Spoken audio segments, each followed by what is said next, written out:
Hi, good morning. This is Peggy Fisher with episode 4, Flashback, when Helen meets her mentor. Hugging the seat of a commode as her life depended on it, Helen knew she only had seconds before the next wave of nausea would overwhelm her slender frame and propel whatever remnants of food that remained in her embattled stomach into the beleaguered bowl. She had been working at the White House for roughly 6 weeks when the first wave came across her body. Was immediately she had a sinking feeling. By the time the second wave hit, she was halfway down the long hall to the restroom. She entered the ladies' room, almost knocking over a woman who was exiting. She then burst through the stall door as she erupted like a supervolcano and dropped to her knees. And there she knelt for what seemed like hours, growing up. The interval between bouts provided Helen some time to consider what was happening to her. She flashed back to the day she had interviewed for the White House position. It had taken so many interviews. It involved a lengthy background check. The day they asked her to come to the White House to tell her she had been awarded the position, she was on cloud nine. After Helen accepted the position and it was agreed she would start on the following Monday, Helen left the building bubbling over with excitement and started down the long hallway, each step lighter and faster than the last one until she bumped into what's his name. Not focused on anything but her exciting news, basking in the euphoric feeling of success, Helen never saw the senator from the South. As she slammed into him, nothing about the encounter was graceful. The strapping senator from the South stood the ground, but Helen went sliding down the majestic hall on her bottom, legs and arms flailing in the most unladylike fashion. Great fodder for the passing guided tour of young impressionables who broke out in a roar of laughter. The senator from the South was quite the Southern gentleman. He took full responsibility for the tussle and apologized profusely as he assisted Helen in getting to her feet. Since it was the end of the day, he insisted Helen let him take her to the local watering hole, buy her a drink, and apologize.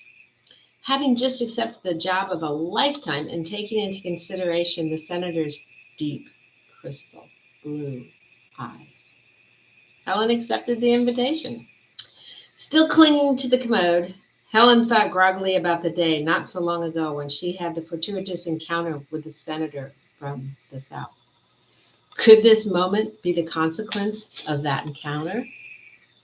Before she could finish that thought, Helen felt a presence behind her and a strong but comforting hand on her shoulder.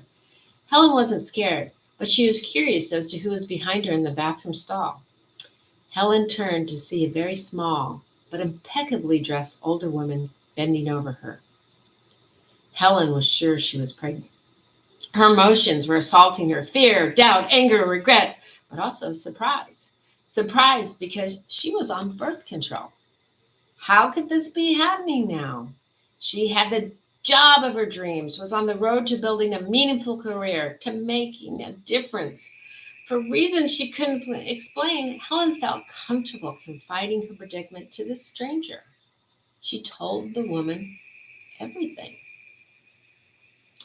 Without judgment and with the kindest eyes Helen had ever seen, the stranger, who introduced herself as Gabby, asked the obvious but so difficult question: what do you want to do now? Helen knew that having a child was out of the question. There was no possibility of a future with the father. While she believed the senator might take responsibility, Helen was not willing to take the chance given what little she knew about him. His cordiality, his thoughtful manner might only be a public facade. As callous as it may seem, Helen did not see herself as mother material, thinking first of her career. Yet, while not a religious person, Helen was spiritual, and the thought of a second abortion was repugnant.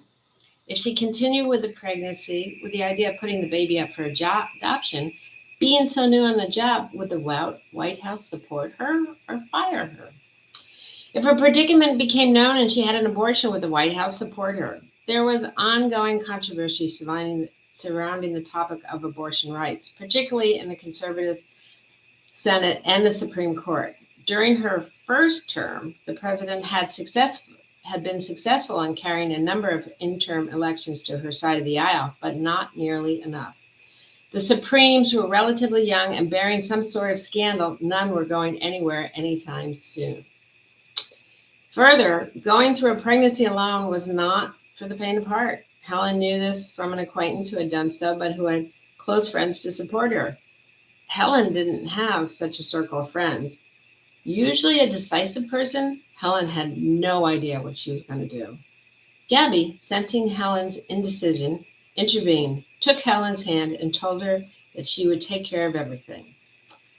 That moment gave rise to the Helen-Gabby lifetime friendship. And that's episode 4. We'll return with episode 5. Thank you very much. Have a wonderful day.